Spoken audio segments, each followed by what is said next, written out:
大家都知道，生活里有很多相关性，比如天气冷了，大家都穿厚衣服；比如考试前，图书馆里人突然多了。这些相关性我们都能理解，因为有因果关系。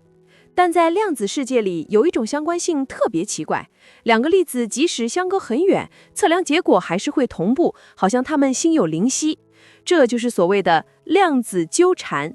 爱因斯坦当年就觉得这太诡异了，他说这像是幽灵般的远距作用。后来，物理学家约翰贝尔提出了一个数学检验——贝尔不等式。他规定，如果世界真的遵循常识里的局域因果，那么这种相关性最多只能强到某个上限。结果发现，量子纠缠的相关性居然超过了这个上限，这就是所谓的量子非定域性。意思是，量子世界的相关性不能用传统的局域因果来解释。我们以前讲量子非定域，总是拿1P2那套人造纠缠源、光子对、离子艇、冷原子这些工程师辛苦造出来的系统。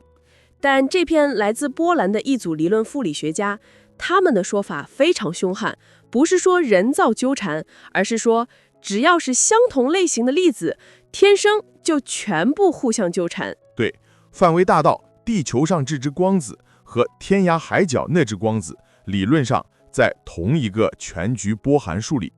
这不是散文，这是标准量子力学的定义。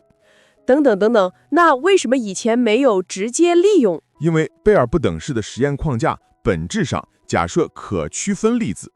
你标记 Alice 的一个 Bob 的一个，才有分两处测。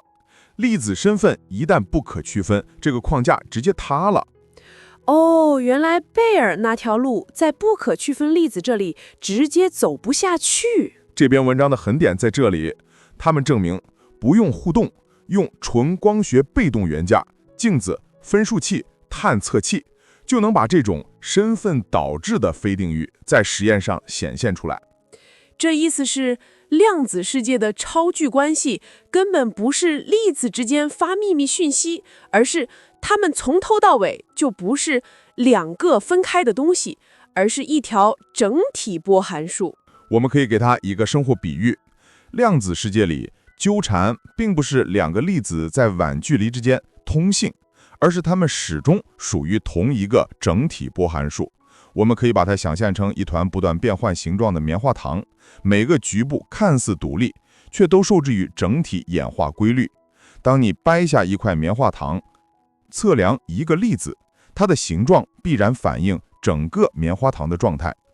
这棉花糖比喻太直白了，量子计算也是靠这个，不是靠线性叠加本身，而是利用整个棉花糖在一次演化中同时探索无数可能。波兰这群人做的是证明并构造出对固定粒子数的任何状态，只要是非幂子都是非定域资源，波兹子几乎全部也是，只有一些极少标态例外。